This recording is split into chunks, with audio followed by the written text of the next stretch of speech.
हमारी चर्चा चल रही है कि आत्मा के पड़ाव क्या है, आत्मा के स्टेशन का क्या है, वो किन किन गतियों से होकर अपने लक्ष्य की तरफ जाती है।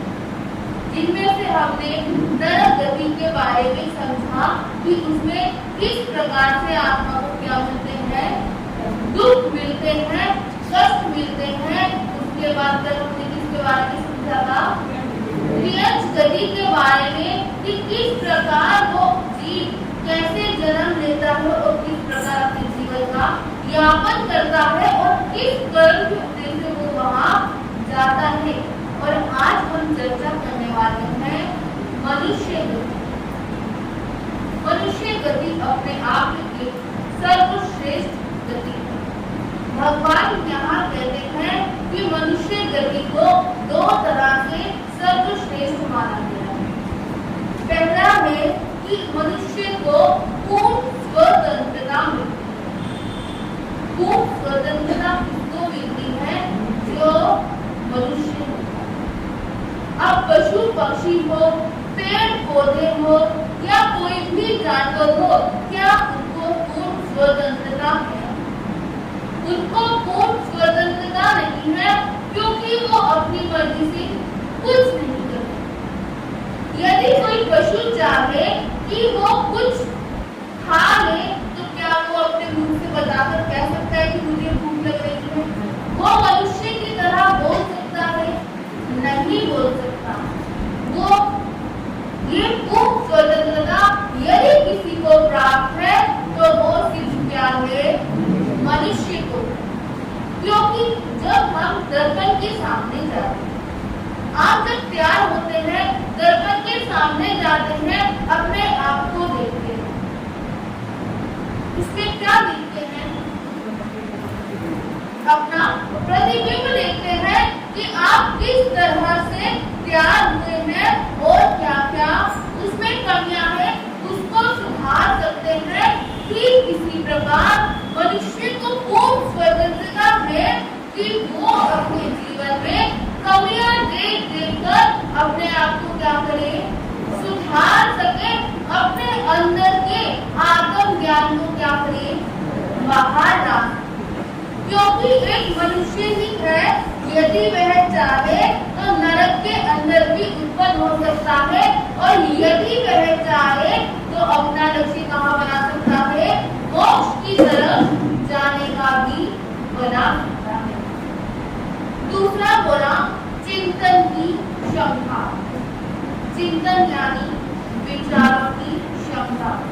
क्योंकि यदि मोक्ष गति में जाना है तो अपने आप में, अपनी आत्मा में ये चिंतन करना पड़ेगा कि हम कहाँ से आए, किस गति से पैदा हुए और कहाँ जाना है।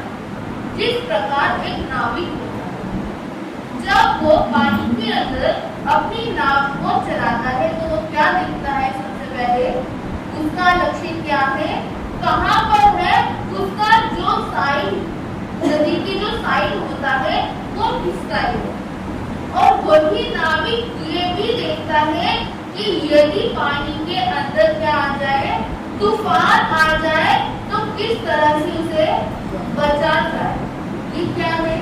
नाविक देखता है कि इसी प्रकार जो मनुष्य होता है उसके पास चिंतन का इतना विस्तार होता है कि यदि वह चाहे तो नाविक की तरह अपने जीवन को पार कर सकता है, नहीं तो तूफान में डूब भी सकता है। अब कहते हैं कि सर्वश्रेष्ठ, सर्वश्रेष्ठ बोलते हैं उत्तम में सर्वोत्तम, जो सब कुछ अच्छा हो जिसके जीवन में। यहाँ भगवान कहते हैं कि जैसे एक देव ने पूरे संसार का अन्न इकट्ठा कर लिया, अन्न इकट्ठा करने के बाद 1 किलो सरसों लिया और उस अन्न के पर्वत में क्या किया, उसको मिक्स कर दिया। अब 100 वर्ष की महिला को उस देव ने वहां से, उसकी जगह से, उसके घर से उठाया और जहां जो अन्न का पर्वत था वहां लाकर रख दिया। अब जब वहां रखा तो उस गुड़िया के कहने पर देव ने कहा कि तुम्हें इसमें से 1 किलो क्या करनी है, सरसों निकालनी है।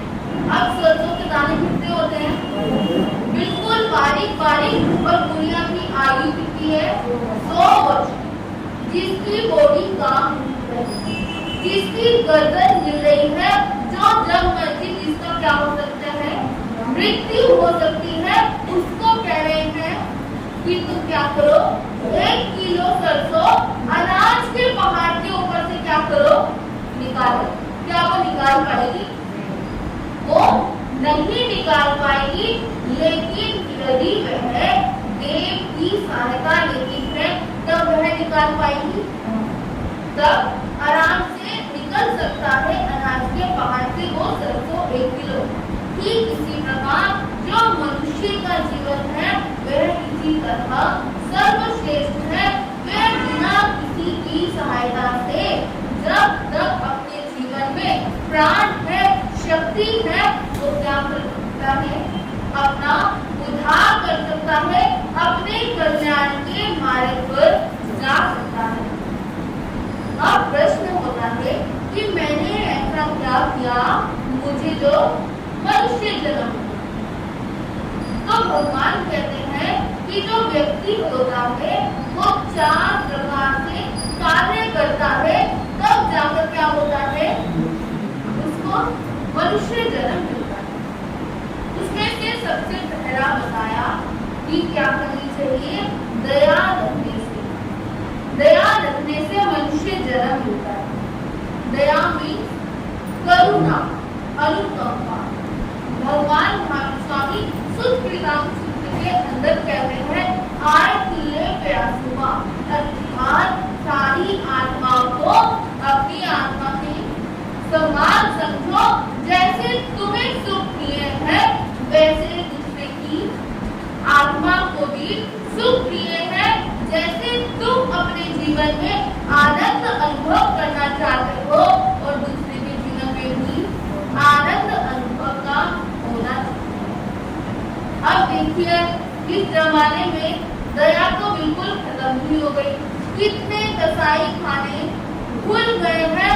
व्यक्ति का क्या हो रहा है, स्वभाव क्रूरता की तरफ जा रहा है।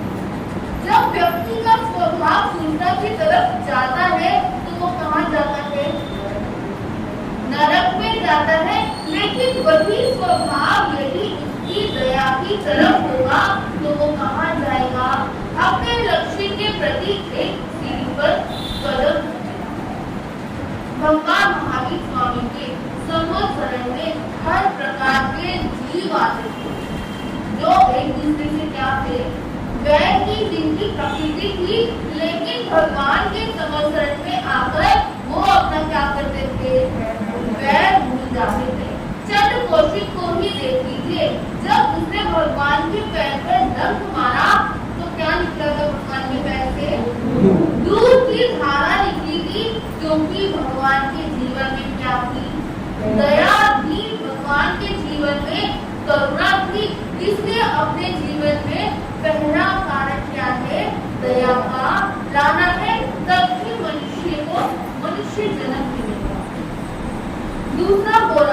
कि सरल बनने से।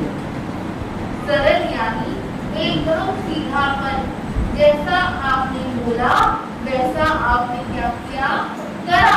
इसलिए व्यक्ति को कहते हैं जैसा बोलो वैसा ही आचरण में लाओ। क्योंकि जब व्यक्ति अपने जीवन में आचरण में लाता है तो क्या होता है, उसके अंदर से उसकी जो आत्मा के गुण होते हैं वो बाहर आ जाते हैं और दूसरों के दोषों को देखना वो क्या कर देता है, बंद कर देता है। जैसे कि बांसुरी देखी होगी आप सभी ने। बांसुरी क्या होती है, एकदम क्या होती है, सीधी होती है, लेकिन उसमें क्या होते हैं, छेद होते हैं। जब बांसुरी बजाने वाले का कोई जानकार व्यक्ति उस बांसुरी को क्या करता है, बजाता है, तो क्या होता है, अच्छा म्यूजिक बजता है, सरल म्यूजिक बजता है, जिससे कानों को क्या मिलती है, आनंद मिलता है। लेकिन वही अनजान व्यक्ति उस बांसुरी को बजाएगा तो क्या होगा, आवाज क्या होगी, गूंजेगी आवाज, वो अच्छी नहीं लगेगी, लगेगा कि कर दो, बंद ही कर दो। ठीक इसी प्रकार व्यक्ति के जीवन में भी सरलता होनी चाहिए। तीसरा कारण बताया कि व्यक्ति को विनम्रता को जीवन में धारण करना चाहिए। विनम्रता यानी कि विनयवान होना चाहिए। अब देखिए पहले जमाने में व्यक्ति कितना विनयवान होता है। जैसे पहले जमाने में सब चीजें क्या करते थे, खाना भी बनाते थे तो नीचे बैठ के बनाते थे। खाना यदि खाना भी होता था नीचे बैठ के खाते थे, और यदि कपड़े भी धोने होते थे तो काम होते थे नीचे बैठ के धोते थे। लेकिन आजकल क्या है, सब खड़े खड़े हैं। इसलिए व्यक्ति के जीवन में विनम्रता का भी क्या हुआ, खत्म हो गया। विनम्रता उसके जीवन से क्या हो गया, नाश हो गया। क्यों हो गया, क्योंकि व्यक्ति में इतना अहंकार, इतनी ईगो आ गई है कि उसने सबके सामने झुकना बंद कर दिया है। इसलिए भगवान कहते हैं सबसे पहले उठकर अपने माता पिता को प्रणाम करो। यदि माता पिता नहीं है तो सबसे पहले अपने देव गुरु धर्म को प्रणाम करो कि जिसने आपको ये सुंदर जीवन दिया। सुंदर जीवन देने के साथ साथ क्या दिया, क्या दिया, जैन कुल मिला, और जैन कुल के बाद क्या मिला, साधु संतों का समागम मिला और देव गुरु धर्म की कृपा हुई। इसलिए व्यक्ति को विनयवान बनना चाहिए, क्योंकि कहते हैं विनय धर्म का मूल है, पाप मूल अभिमान। क्योंकि विनय ही धर्म का मूल है। जो व्यक्ति विनय को धारण करते हैं उनके जीवन से क्या होता है, पाप अपने आप ही निकलने क्या होते हैं, स्टार्ट हो जाते हैं। चौथा कारण बताया है ईर्ष्या रहित। ईर्ष्या यानी जलना बंद करो। जलना किससे जलता है, जलता व्यक्ति किससे है, दूसरों को देखकर जलता है। अब किसी के पास मकान, कोठी, गाड़ी आ गई तो सामने वाले के व्यक्ति के पास नहीं है तो क्या कर देगा, जलना शुरू कर देगा। वो ये नहीं सोचेगा कि मैं क्या करूं, प्रयास करूं मैं भी उस तक पहुंचूं। क्योंकि व्यक्ति के मन में जलन इतनी ज्यादा हो गई है, इतनी ज्यादा बढ़ती जा रही है कि वो उसका विचार ही नहीं करता कि उसके जीवन में किस प्रकार वो जलन ने, वो ईर्ष्या ने प्रवेश कर दिया है, जिससे उसके आत्मा पर क्या हो रहे हैं, कर्म के मैल लगती हुई जा रही है। व्यक्ति तीन प्रकार से जलता है। पहले तो वो सुख देखकर दुखी होता है, जो दूसरों के सुख देखता है और उसके बाद क्या होता है, दुखी हो जाता है। दूसरे प्रकार से जलता है, किसी के दुख में खुश होता है। अब कोई दुखी है, वो दुखी है व्यक्ति, लेकिन उसके बाद क्या करेगा, खुद प्रसन्न होगा। ये नहीं कि उसके जीवन में यदि दुख है तो मैं उस दुख को क्या करूं, निकाल दूं, बट नहीं, वो उसके साथ क्या होगा, खुश होगा। और तीसरा होगा, दूसरों को दुख देकर प्रसन्न होगा। देखिए, एक है देखकर और दूसरा है देकर। किसी को दुख हो रहा है, उसको देकर प्रसन्न हुआ, और किसी को दुख है तो अपने ओर से और दुख दे दिया तो प्रसन्न हुआ। अब बताइए, जब इस प्रकार का व्यक्ति हो जाएगा तो उसके जीवन में किस प्रकार से ये चीजें घटनी शुरू होगी।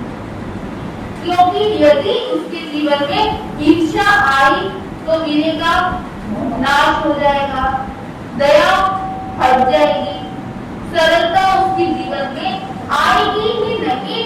इसलिए व्यक्ति को हमेशा क्या करना है, विचार करना है कि उसके जीवन में क्या हो, ईर्ष्या से रहित हो। इसलिए कहते हैं, मनुष्य जन्म मन मोरे, माटी में ना डोले।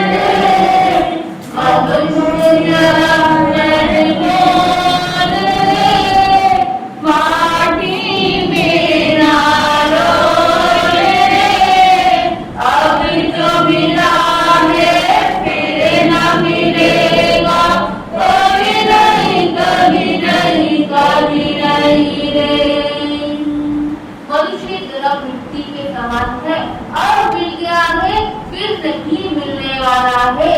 अब जो अवसर आ गया है वो दोबारा नहीं आने वाला है। इसलिए अपने जीवन में धर्म को लाते जाइए, और जो धर्म को लाते जाएंगे वही अपना कल्याण करेंगे। इन शब्दों के साथ नमो ध्यान।